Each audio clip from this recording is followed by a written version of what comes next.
Before I start, I want to ask you to hit that subscribe button if you love real, emotional stories like this, and please share your thoughts in the comments. I'm curious. What would you do if someone you loved betrayed you? It began with a casual remark, one that would unravel everything I thought I knew about my marriage.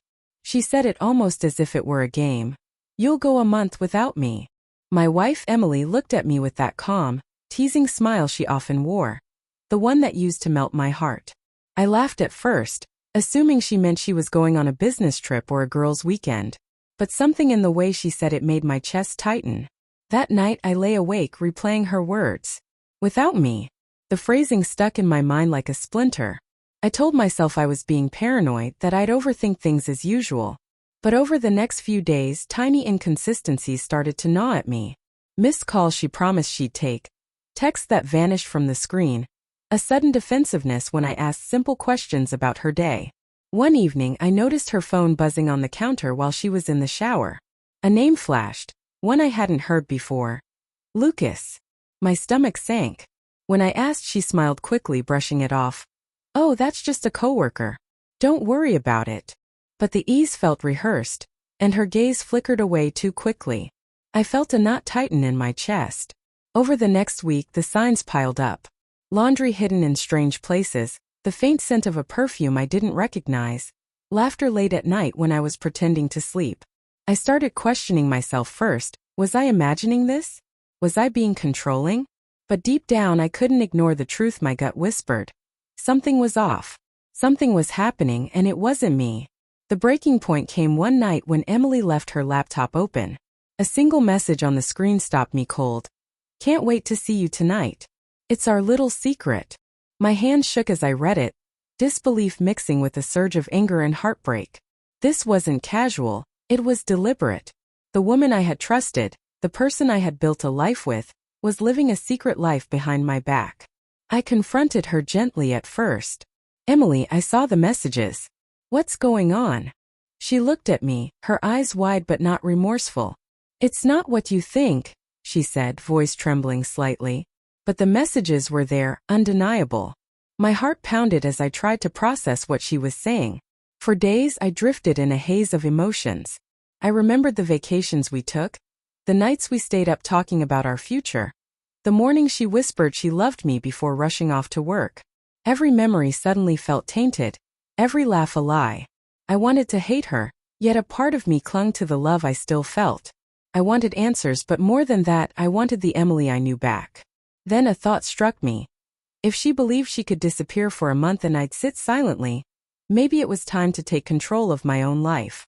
I didn't want revenge, but I needed to reclaim my dignity. So I did something she didn't expect.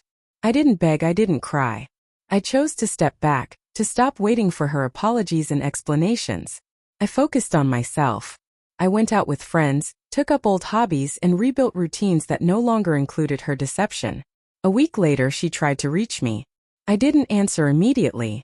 When I finally did, I was calm, collected, a version of myself I hadn't felt in months.